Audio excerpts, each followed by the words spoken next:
সৌমিকা blogs. আর আজকে আমি কোথায় যাচ্ছি সেটা দেখার জন্য পুরো ব্লগটা অবশ্যই দেখো। ওকে চলো বাই। আসো মা কিছু বলো, তাকাও এদিকে।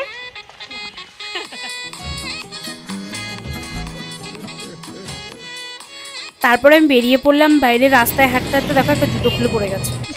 আমার সাথে সবসময় কেন এরকম হয় আমি বুঝি না। তারপরে আমরা টোটো করে যাচ্ছিলাম স্ট্যান্ডে, যেখানে আদাডাঙ্গার গাড়ি পাওয়া যায়।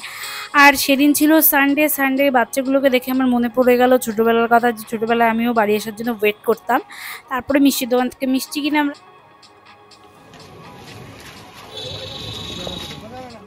উঠে গেলাম টোটোতে। আর এবার আমরা যাচ্ছি ওইখানে মিনি দীঘা দেখতে। এটা আমি জানতাম না আগে নাম, আমি এটা রিসেন্ট শুনলাম যে ওই জায়গাটার নাম মিনি দীঘা।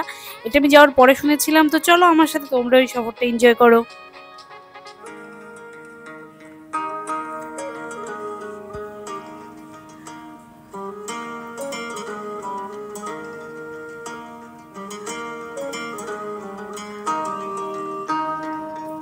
পরিবেশটা দেখো জাস্ট কি অসাধারণ। আর পুরো ব্লগটা কিন্তু অবশ্যই দেখো, আর সাবস্ক্রাইব লাইক কমেন্টস করতে অবশ্যই ভুলো না। আশা করি তোমাদের ব্লগটা খুব ভালো লাগবে। আর তারপরে আমরা পৌঁছে গেলাম এই মাসিদের বাড়ি। আমরা মেইনলি গেছিলাম মাসিদের বাড়িতে ঘুরতে।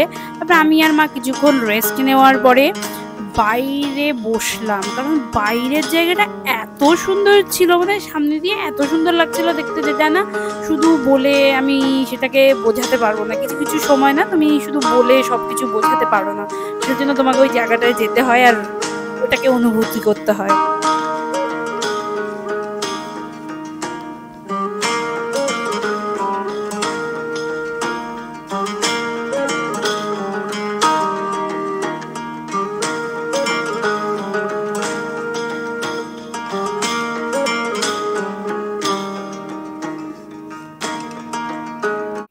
এটা কিন্তু একটা জাল, সেটা আমি আগে জানতাম না। তারপরে মেশো নৌকা নিয়ে চলে আসলো আর আমরা নৌকায় উঠে গেলাম।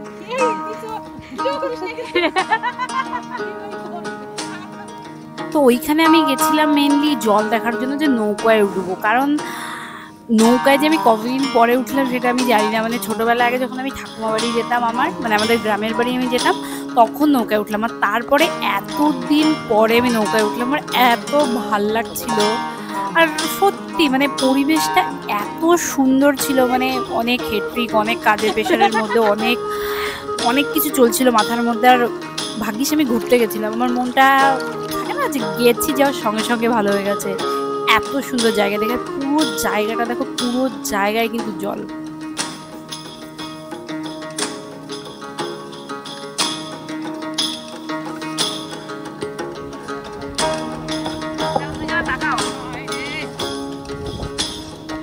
কিছু বলবো না তোমরা?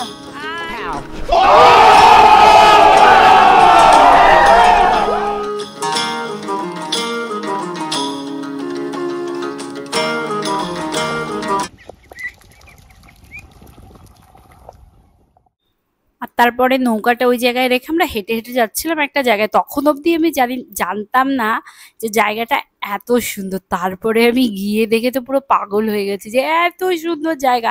আর তারপরে জানতে পারলাম এই জায়গাটার নাম সবাই বলছে মিনি দীঘা। তাহলে তোমরা অবশ্যই ঘুরতে যেও।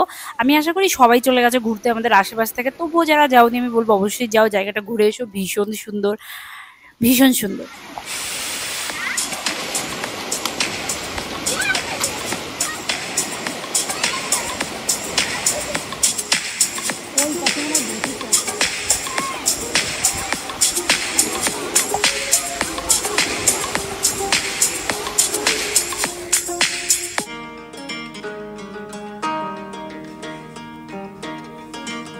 তারপরে খাওয়া দাওয়া করে একটু রেস্ট নিয়ে আবার আমরা বেরিয়ে পড়লাম। আর এত রোদের মধ্যে সত্যি তখন গেছি খুবই কষ্ট হয়ে গেছিলো ওই জন্য। যাই হোক, কারণ আমরা যাচ্ছিলাম ইন্ডিয়া আর বাংলাদেশের বর্ডার দেখতে।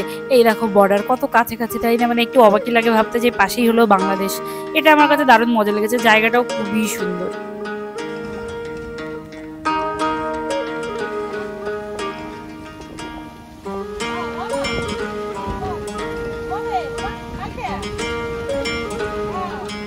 তারপরে মাসি আমাদের গাছ থেকে পাট শাক তুলে দিচ্ছে। আর জায়গাটা দেখো কি সুন্দর লাগছে না? তাতে কিন্তু দুঃখের বিষয় হলো আমি কোনো ছবি তুলতে পারিনি।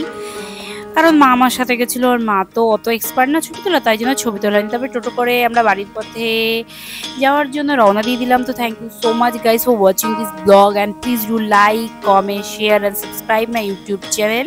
বাই।